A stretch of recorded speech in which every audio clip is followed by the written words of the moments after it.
Bismillahirrahmanirrahim. Assalamualaikum warahmatullahi wabarakatuh.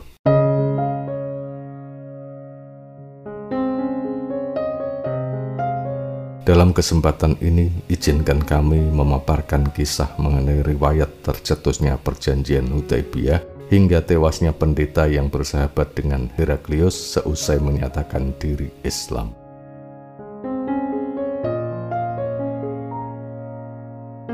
Setelah lebih dari 5 tahun tinggal di Madinah, Rasulullah SAW mendapat mimpi indah. Mimpi itu beliau ceritakan kepada para sahabat yang intinya menggambarkan beliau bersama kaum muslimin Madinah pergi ke Mekah dalam keadaan aman menginjakkan kaki di Masjidil Haram, mengambil kunci Ka'bah dan melaksanakan ibadah umroh. Di hadapan para sahabat, beliau juga menyampaikan bahwa Allah membenarkan mimpi itu sehingga beliau siap mewujudkannya sekaligus menjelaskan rencana perjalanannya. Para sahabat menyetujui sehingga pada bulan Maret tahun 628 Masehi, Nabi SAW bersama 1.500-an kaum muslimin Madinah bergerak menuju Mekah. Rombongan Nabi SAW itu membawa puluhan unta yang di lambung kanannya ditandai atau ditulisi sebagai hewan kurban, bukan kendaraan perang. Mereka juga tidak membawa senjata kecuali pedang yang disarungkan sebagaimana para musafir di masa itu. Tujuan mereka benar-benar hanya untuk melaksanakan umrah sebagaimana mimpi Nabi SAW. Ketika sampai di suatu tempat bernama Dzul Hulaifah, Nabi SAW meminta para sahabat untuk segera mengenakan pakaian ikhram, berniat melaksanakan umrah dan membaca talbiyah di sepanjang perjalanan. Namun rombongan Nabi dari Madinah itu memantik kecurigaan kaum Quraisy. Mereka beranggapan bahwa rombongan Nabi Muhammad itu akan menyerang kaum Quraisy Makkah. Kecurigaan itu timbul lantaran beberapa tahun belakangan hubungan antara Makkah dan Madinah selalu dalam ketegangan hingga terjadi beberapa pertempuran militer skala besar antara umat Islam dengan kaum Quraisy yang menegangkan, yaitu Perang Badar yang terjadi pada tahun 2 Hijriah atau 624 Masehi, Perang Uhud pada tahun 3 Hijriah, dan Perang Khandaq pada tahun 5 Hijriah. Karena kecurigaan itu, akhirnya Quraisy menugaskan pasukan di bawah pimpinan Khalid bin Walid untuk menghadang Nabi Muhammad dan rombongannya agar tidak bisa masuk ke kota Mekah. Namun Nabi SAW memutuskan untuk melewati jalur berbeda, sehingga tidak terjadi konfrontasi dan perjalanan ke Mekah tetap berlanjut.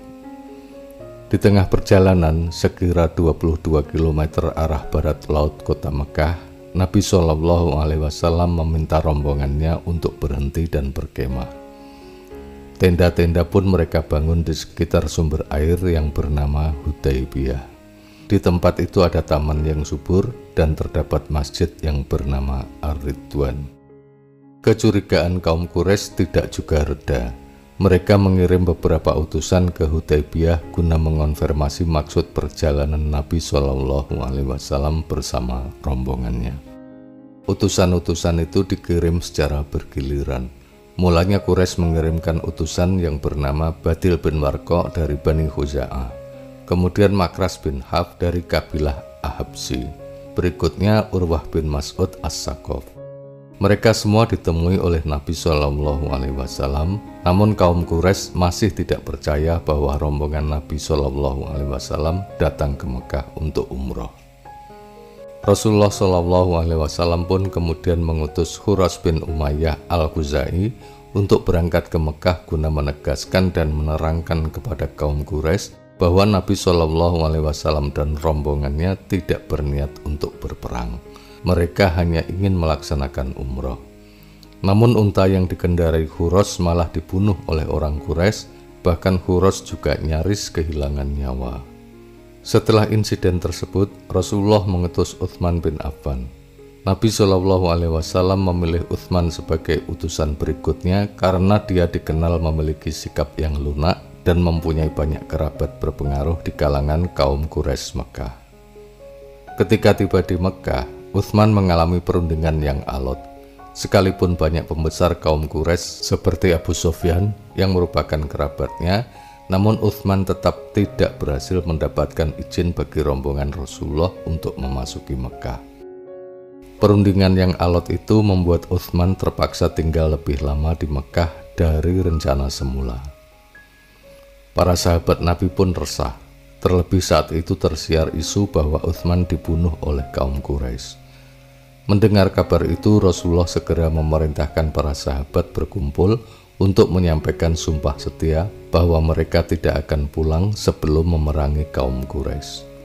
Seusai para sahabat berbaiat, Utsman pun tiba kembali dari Makkah dan segera ikut berbaiat. Peristiwa yang dikenal dengan sebutan Baiatur Ridwan itu terabadikan melalui firman Allah di dalam Quran Surat Al-Fath ayat 48. Baiat kaum muslimin Madinah itu menanamkan persepsi di kalangan Quraisy bahwa situasi semakin genting. Maka segeralah mereka berinisiatif untuk mengirimkan utusan guna membahas perjanjian damai dengan Nabi Shallallahu Alaihi Wasallam.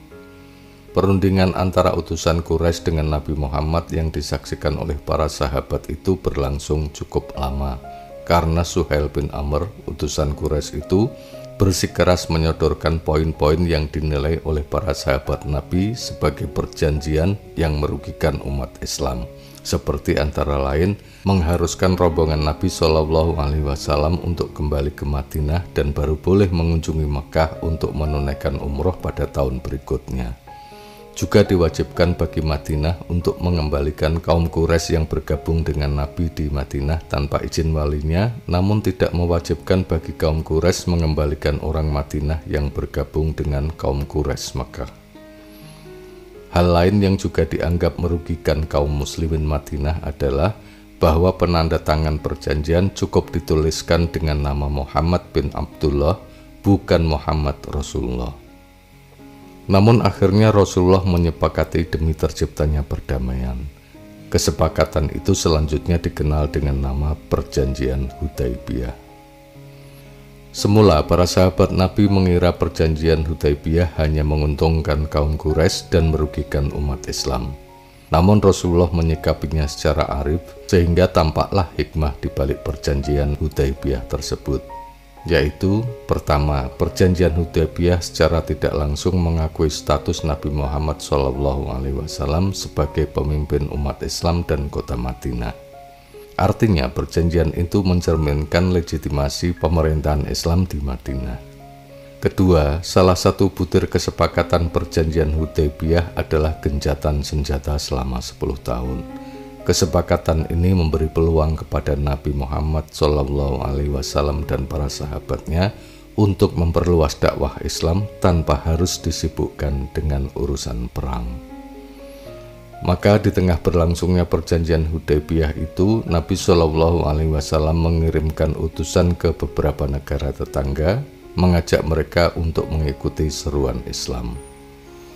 Ajakan itu diterima oleh beberapa penguasa negeri tetangga, namun ada juga yang menolaknya.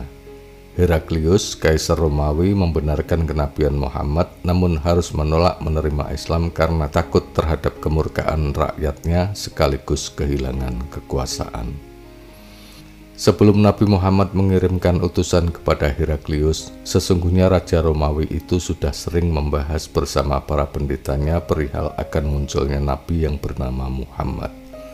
Heraklius yang dikenal cerdas dan mahir dalam memprediksi masa depan berdasar tanda-tanda alam dengan mencermati bintang-bintang, juga sempat menyampaikan informasinya tentang masa atau tahun lahirnya Nabi Muhammad, masa kenabiannya, dan masa kemenangannya atas Quraisy yang dikenal dengan istilah Fathul Makkah, serta masa kejayaan agamanya.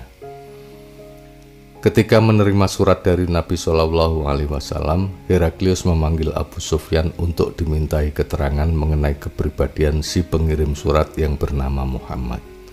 Abu Sufyan adalah seorang kepala rombongan dagang kaum Quraisy yang ketika itu belum masuk Islam, bahkan memusuhi Muhammad yang merupakan sepupunya sendiri. Abu Sufyan memiliki nama asli Sakhr bin Harb bin Umayyah bin Abdul Sams bin Abdul Manaf. Dikisahkan oleh Abu Sofyan, di ruangan itu Heraklius mengenakan mahkota raja duduk di singgasananya. Di sampingnya berdiri pembesar Konstantinopel, pendeta-pendeta Romawi dari keturunan Ais bin Ishak bin Ibrahim. Ada juga pembesar bangsa Arab dari Tanuh, Bahro, Salin, dan Gosan. Mereka semua penduduk Sam. Di belakang Abu Sofyan ada 30 orang rombongannya. Dihyah Al-Kalbi, sang pengantar surat Nabi Shallallahu Alaihi Wasallam pun ada di ruangan itu. Dihyah adalah sahabat Nabi yang tergolong pemeluk Islam periode pertama. Dia menguasai bahasa Yaman dan merupakan anak dari Khalifah Kalbi. Saat itu Dihyah ditemani oleh Adi bin Hatim yang ditugaskan oleh Gubernur Basra, Harits bin Abu Samr al-Ghazani. Heraklius mengajukan banyak pertanyaan kepada Abu Sofyan. Seluruh pertanyaan perihal Nabi Shallallahu Alaihi Wasallam dijawab sesuai kenyataan. Abu Sofyan mengaku malu untuk berbohong dan dia tak ingin dijuluki sebagai pembohong oleh rombongannya yang mendengarkan pembicaraannya dengan Heraklius saat itu. Di ujung percakapannya dengan Abu Sofyan, Heraklius mengatakan, "Aku mengetahui dia itu benar.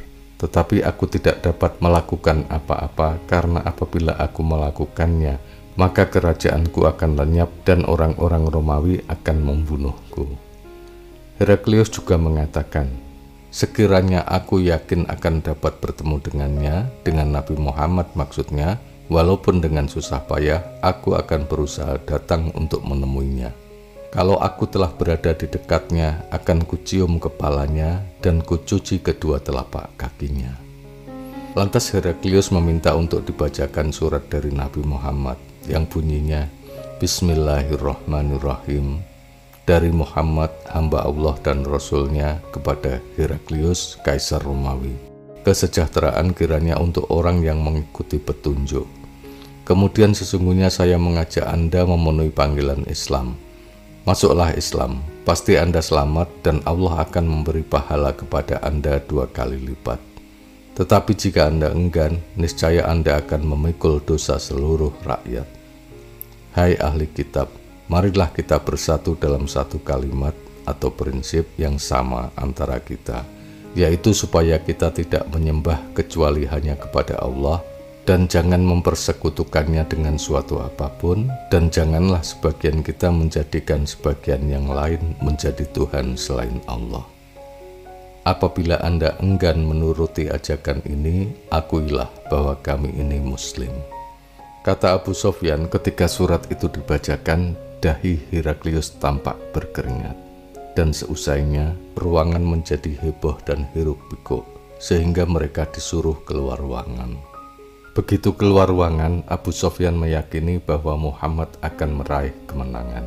Maka saat itulah cahaya Islam masuk ke relung hati Abu Sofyan.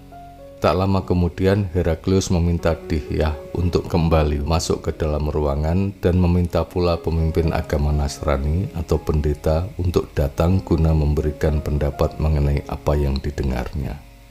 Pendeta itu berkata, "Inilah yang kami tunggu-tunggu, sebagaimana Nabi Isa telah mengabarkan dan aku mempercayai serta mengikuti ajarannya."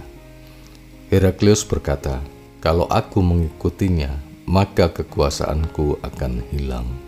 Kemudian pendeta menyerahkan kembali surat Nabi itu kepada Dihyah dan berkata, "Pergilah ke temanmu, Nabi Muhammad maksudnya, sampaikan salamku kepadanya dan katakan aku bersaksi tidak ada Tuhan selain Allah dan Muhammad adalah utusan Allah. Sesungguhnya aku telah mempercayai serta membenarkannya, walaupun orang-orang Romawi akan menentangku setelah ini." Kemudian Heraklius memerintahkan Dihyah membawa surat Nabi itu kepada Ibnu Natur, pendeta di Ilia atau Baitul Maqdis yang merupakan sahabat Heraklius. Dalam beberapa referensi, Ibnu Natur juga dikenal sebagai Dzakatir atau Dugotir. Setelah surat itu dia sampaikan, sang pendeta memproklamirkan keislamannya. Ditanggalkannya pakaian yang dia kenakan dan digantinya dengan pakaian berwarna putih. Kemudian keluar dan menyeru rakyat Romawi untuk memeluk agama Islam dengan mengucapkan kalimat syahadat. Beberapa riwayat menyebutkan bahwa orang-orang Romawi marah dan secara spontan mengeroyok serta memukuli sang pendeta itu hingga tewas. Dihyah Al-Kalbi kembali menemui Heraklius. Raja Romawi itu tercengang kemudian berkata, "Sudah kukatakan kepadamu bahwa aku takut akan keselamatan diriku. Pendeta Romawi yang lebih terpandang di mata mereka pun tetap mereka bunuh." Allahu a'lam bishawab. Wassalamualaikum warahmatullahi wabarakatuh.